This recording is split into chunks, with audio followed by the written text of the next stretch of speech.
What is up, everyone? It's Demolition Derby for Life. I'm going to do an aftermath video of the Winter Slam van, guys. If you guys didn't know, I built a van for Winter Slam here in Minnesota. And I honestly had a fun time. It wasn't the best time. There was stuff that had to get cut that honestly, realistically, shouldn't have been cut. But it wasn't in the rules, apparently, so I had to abide by them if I wanted to run. So, I guess I know for the next time. Realistically, it wasn't really even much to cut. I was more so fighting issues with it running. What was happening is the motor was flooding out. So there was something wrong with either the fuel rail or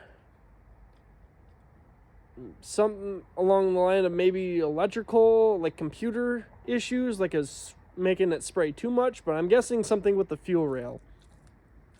So I ended up fighting that for the longest time, and I got it to run. Once I got it running and once I got it warm, it was fine.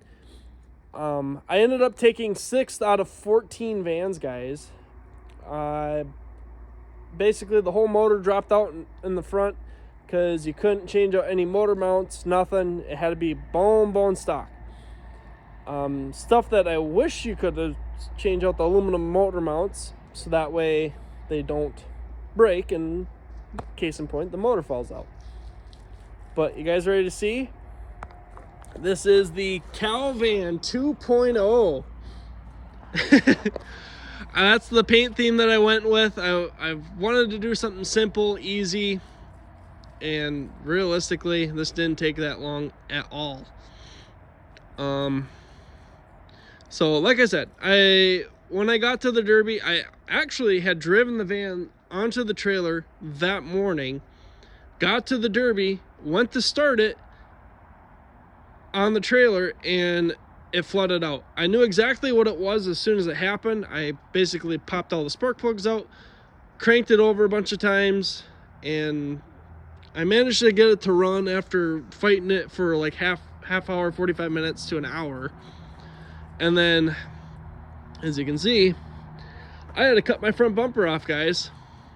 They did not like that it was a car bumper. It had to be either factory bumper or a piece of 4x4 square tubing, 1/4 inch thick. So the fact that they didn't like my car bumper was kind of stupid, but apparently it's in the rules, and I guess I just missed it. So in turns, I know this for the next show, like next time I want to run that particular promoter.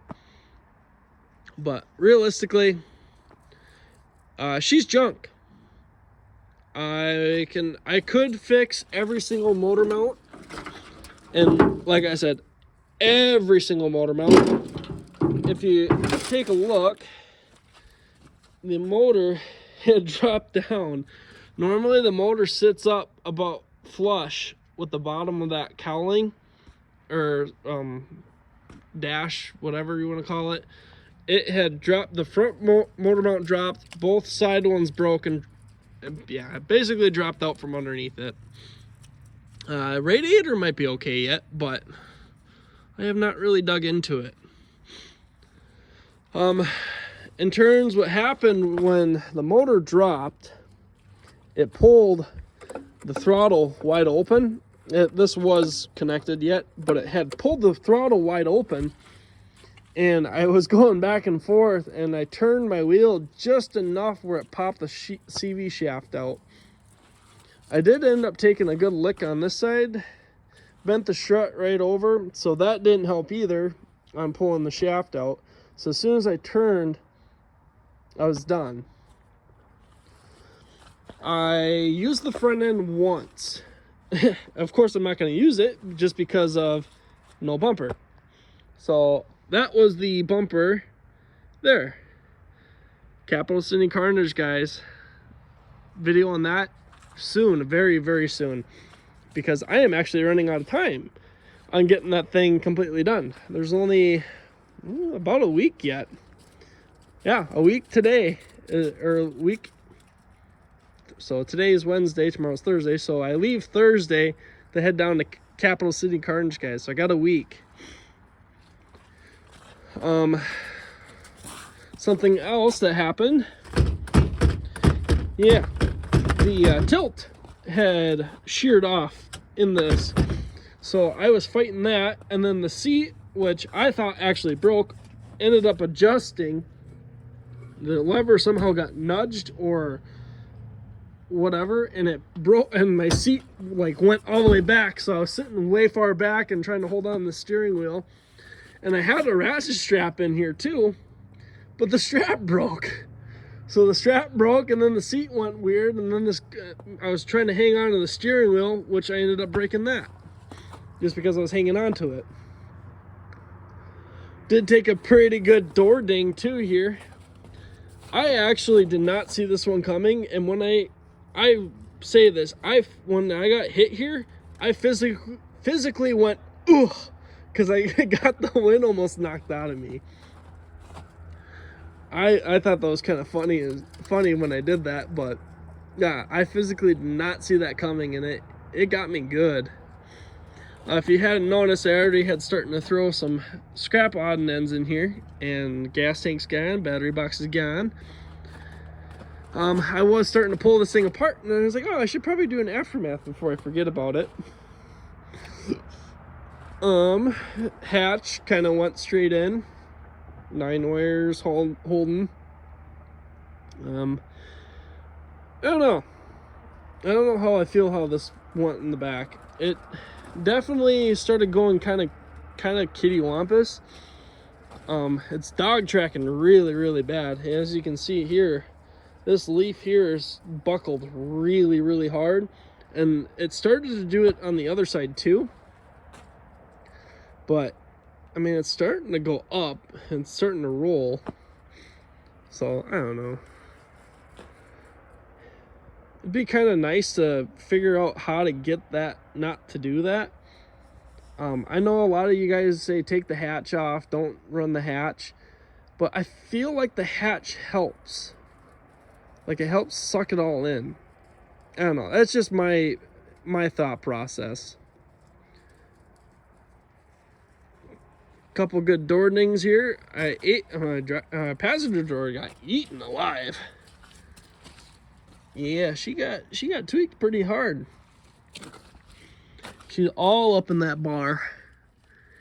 Floor starting to give away a little bit. You can see it's all buckled right down in here, all the way up and through here.